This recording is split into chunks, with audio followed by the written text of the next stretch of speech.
Good morning, animators. Let's go ahead and continue our lesson 3. All right, so let's get started. We're going to start lesson 3 by going, and we are actually going to create this bowl of fruit called Farm Fresh, and obviously use this font. Now, we've used shapes before. We've used, and you've actually created a bowl, and you've done some leaves. I'm sorry. So if you haven't picked up already, we already have our flower pots ready, right? So we may make them fruit pots right in a second. So we're going to be creating some fruit, messing with some shapes in this tutorial, right? So this is kind of our end product of what we're going to make, right? But before we do that, you should have Illustrator open. Let's go ahead and go up here, hit File, and let's go with a new document, right? You can hit if you're here, but let's go ahead. I'm going to close this up real quick so we can all see where we're at together. So this is our familiar splash screen, our home screen, and we're going to go ahead and we're going to create new. We're going to start from scratch. All right, so let's go ahead and let's create new. All right, and once we're in new, we're going to choose we're going to let's see, we're going to go to all right, we're going to go to print at the very top. Okay, so you can create new here, or you can go to File, create new. Either way, it works to get to this dialog point, right? So, and again, here, create news right here. Putting my mouse on it. All right, so now what we're going to do is we're going to go up to here in these shortcuts. If we're working, we're going to make a video or some graphics to go inside a video. It's different from printing on our awesome printer. Notice how we had to adjust a lot of settings for the CMYK to print right, to get the last project, which was the birthday card. We had to adjust printing settings, but you also have to adjust it if you're going to be doing film, right? If you're going to do something that's actually, let's just say a splash screen for a YouTube video, and it's going to be live, right? And you want it to look good on video, you need to use these presets here. Everything counts. There are settings that make it look good. Now, we could have printed out those birthday cards, but they wouldn't look as clean when we're working with CMYK. All right, so let's go ahead. We're actually going to print because we like to print in this class, right? So we're going to start with our letter. All right, so if you're not here at letter, and again, we're going to hit print up here in the shortcuts, and we're going to go to letter. And let's go ahead and set up our project, right? For the first thing we want to put up here, under title, where it says preset details, the title, we're going to call this postcard. Okay, and we're going to name our document, and when we save it, it's going to be postcard as well. All right, so now what we're going to do is we're going to change this points right up here, points 2 inches, right? And it'll change everything. And we have 8.5 to 11, which is a standard letter size, right? 8.5 by 11 inches. All right, and so now for this width, we're going to actually type in 6 for the width. Okay, and for the height, we're going to type in 4.25. All right, so and then we're going to make sure we have our orientation to landscape. If it's in portrait, we're going to go to landscape. Oh, I messed it up. Oh, I didn't. So width is 6, height is 4.25. All right. And everything else should be left all the same. CMYK, cyan, magenta, yellow, and K is for black, right? And these are all we're setting up our print settings, and we have it all ready to go. So when we print to our classroom printer, which is an awesome CMYK printer, it has all the language and has all the details it needs to print out your work in the best possible way. Okay, this is how we get really amazing printouts. Right. So here we go. We're going to go ahead and after we have this ready, we are going to click create. Right. And so here we are. This is our space. All right. So the first thing we want to do now that we're here is we want to save this. We're going to hit File. Okay. I'm going to do this again. File. And then we're going to just hit Save, or you can hit Save As, but it'll bring this up. And where are we going to save this? You guessed it, we're going to be in lesson 3. So in our animation folder up here you should see it. Now, if you're not seeing this animation folder right away, or something's going on, you may want to click the the planet Earth that I don't have it on this computer, but it's down here in this lower right hand side. It's the blue planet Earth, and that will engage the network printer. I mean the network drive, and you'll be able to see all your previous drives. I mean previous projects. So we're going to be here in animation, right? And that we're going to want to save this postcard. Okay, we want to save it in Illustrator, and then lessons, and then lesson 3. That's where we want to save this. Okay, so we're actually saving it here. All right. And if we wanted to save in the cloud document, I'll talk about the cloud document later. And we're just going to go ahead. It's going to be saved in lesson 3 in there. And then we're going to go ahead and save. If it's grayed out, it'll still work. Right. And you saw that. So hit save. We want it all default here. So you just hit OK. And now we have our postcard up on the, you see where it's named postcard instead of untitled document. And now we were for sure saved. And all we have to do is now hit Command S every once in a while, and our work will be saved. All right, so now we're going to continue on with what we're going to talk about, our artboard project. So when we were looking at we were printing our projects out, our birthday cards, I asked you a couple of questions. Did you want it to be color, all the color on the center, or do you want the edge to be white? Okay, so it had like a white frame around the edges.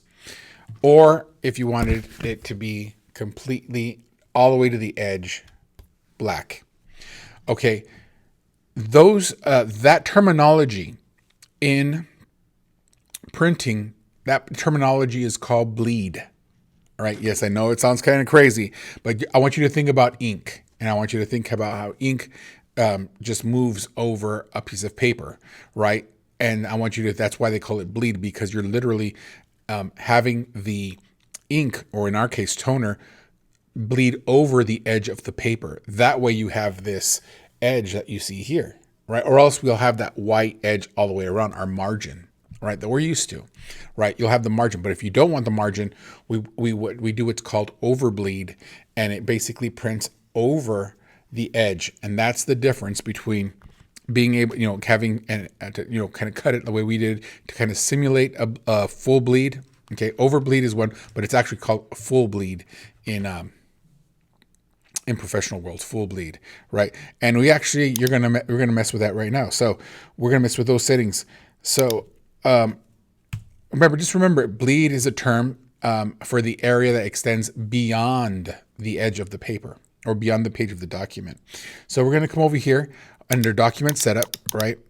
And again, we're just preparing. This is preparing for our output. We're taking care of what at the end, we're doing it right now so that all the settings are set. So whatever we create, we will print out perfectly, right? Because that's what our end goal is. It's a postcard. We're hit document setup. And when you hit document setup, you're going to see this word bleed right here. And that's what it's talking about. Saying, okay, how far on the edges how far beyond your document do you want the printer to print?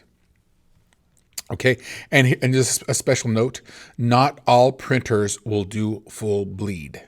All right, not all. It's a special printer that actually can print outside the margins. Your home printers with the inkjet are not designed that way. All right, our classroom printer, it is to a certain degree. It may not be for this postcard, but either way, we have ways around that. I'll talk about that later. But I just want you to understand that not all printers are able to process outside the margins or do a full bleed. So here we go. In the bleed section here, all right, in the bleed section here, you can see that. We're going to use these arrows to go down. Okay, oops, up, down. Oh, actually up. Let's go up to where it says 0.125 inches. That's where we want to be.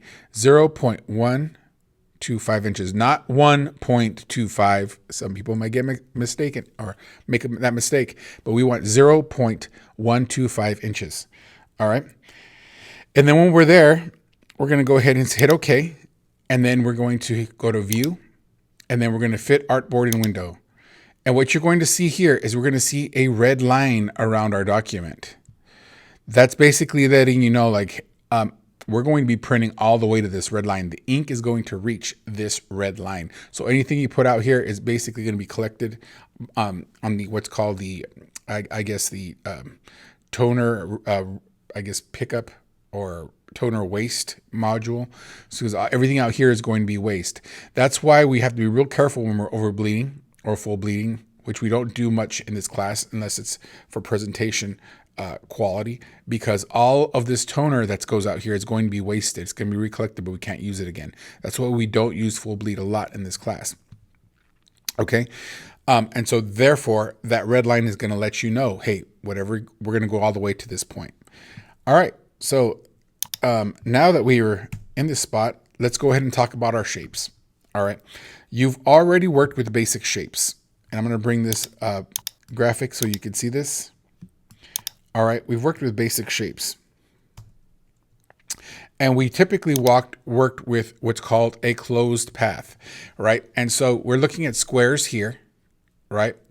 And this square is what's called a square closed path, right? Because if you were thinking of a small car traversing or traveling through making this square, right?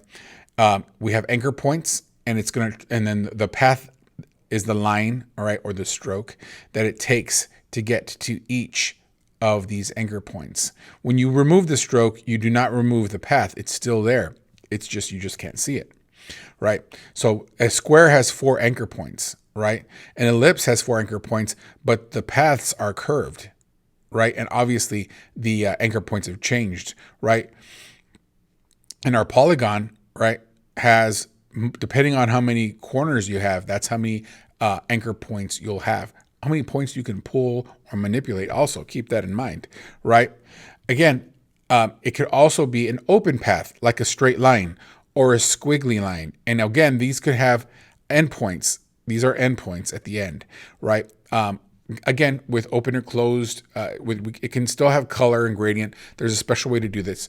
But if you remember, some of you who are trying to create objects, and this is where it gets really specific for those of you who are going beyond in our what was necessary in our projects, and we're asking me these specific questions that we're going to address now. For example, if you create something like this circle that's not complete, how do you color the inside, right? We have to talk about that, right? We have to make some sort of path to where we can color the inside of a shape that's not a traditional shape that we may have made with the brush tool, right? So let's go ahead, and that is the points. And just understand that these anchor points are what we use to manipulate shapes, all right? So let's go ahead and we're going to create our fruit bowl, right? And then we're going to start with our rectangle tool, our good old rectangle tool. And of course, if you hold this button down, you're going to see all of the hidden tools underneath. So we'll just click the rectangle tool, and we will go ahead and about the center. We don't have to be too specific right now, right? We want to basically, we're going to click and drag across a rectangle that's taller than it is wide. So right there, okay, kind of toward the middle, okay? Now, as you are making, and I'm going to show you right now, as you're making your rectangle, right, you're starting to see all of these, see that blue line that pops up, and you have all these lines. Those are smart guides. I'm going to hit Command Z to undo that. Those are called smart guides, and we have them on, right? So we're going to go down to what's called the center point widget, which is the blue dot in the center of this rectangle.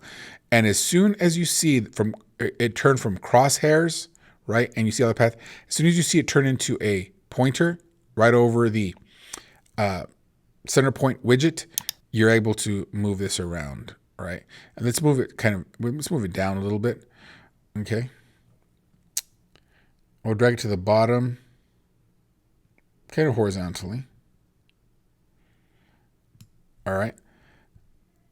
Now what we'll do is we're going to grab the, we're still in our rectangle tool.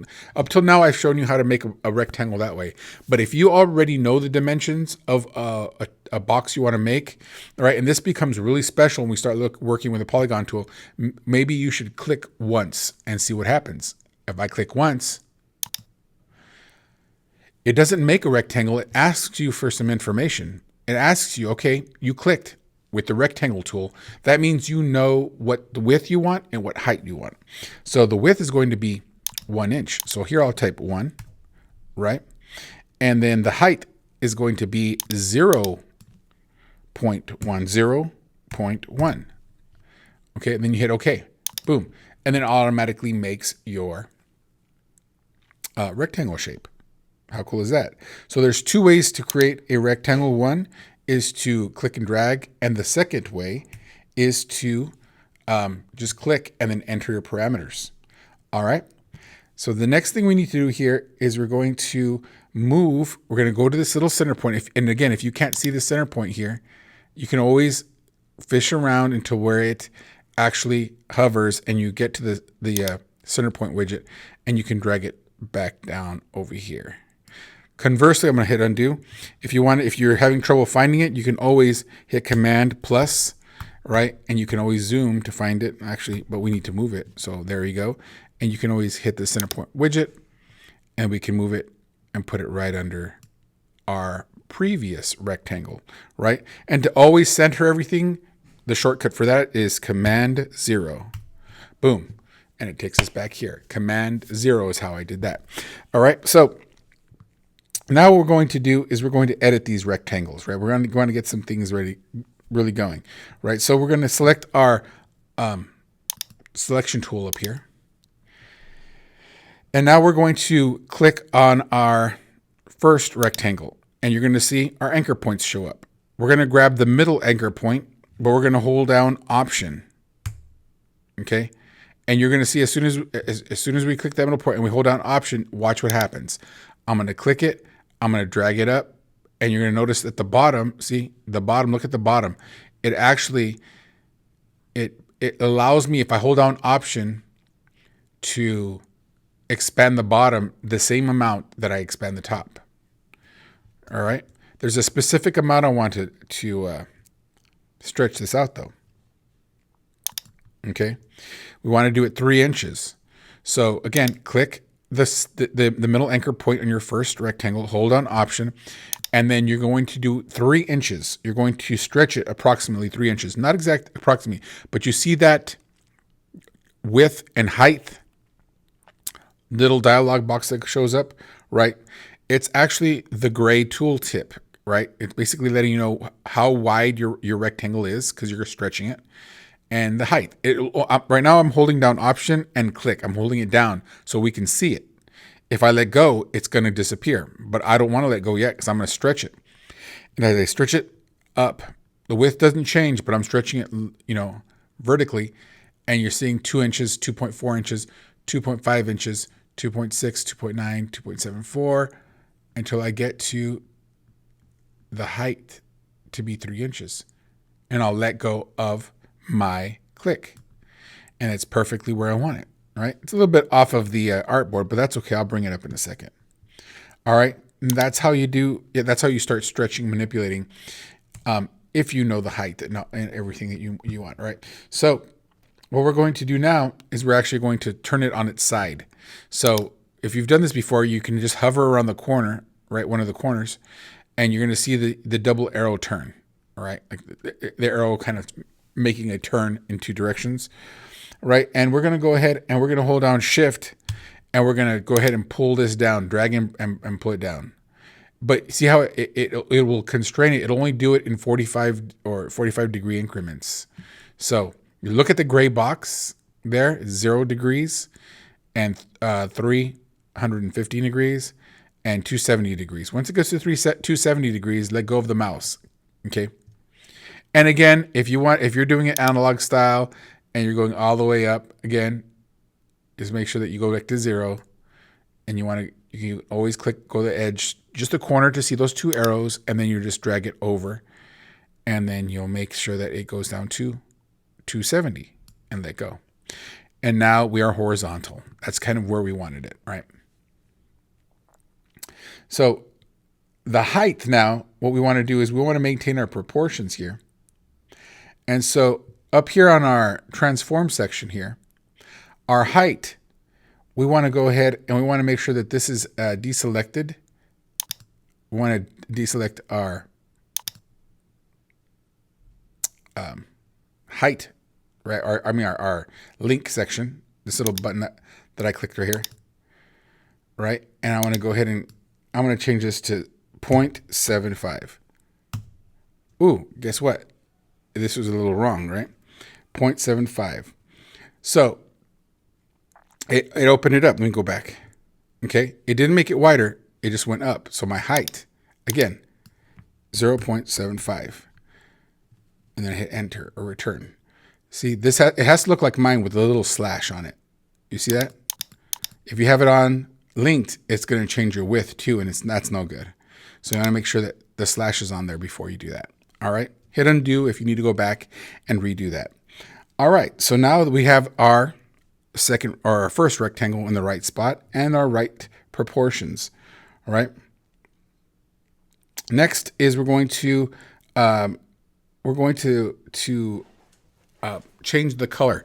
If you haven't already seen it by now, the default on the shapes is going to be white. Okay. Oh, there it is. Where's my mouse? Okay. Is the white fill with a black stroke. So let's go ahead and we're going to change that color in a second. And we're going to select, go to our, make sure we select our rectangle or else the properties won't show up, right? So click your rectangle, click the fill, and let's do a dark brown. And then we'll go ahead and in our stroke, we'll click that and we will remove the stroke.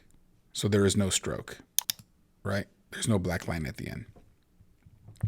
So you've already done this many times. Again, the more practice we get with it, the better we'll get, right? So now we've created that basic shape. All right, now we're going to round corners, and we've done this again. We've done this before. All right, we've done this before, but we want to do it specifically because there's a certain method to this. So we're going to click our smaller rectangle, okay, down at the bottom, and we're going to hit Command plus, and then Command plus again, till we get to this point, right? But many times, and I've spoken to many of you, when you can't see our control points where we want to go to our edge points, right? What we call our live corners, where we actually pull them and make rounded corners.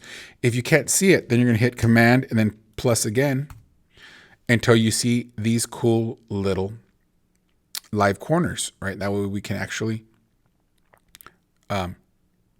use those and turn those corners round our corners. I'm going to zoom in a little bit more, twice, so I actually can see them really, large and in charge, so to speak.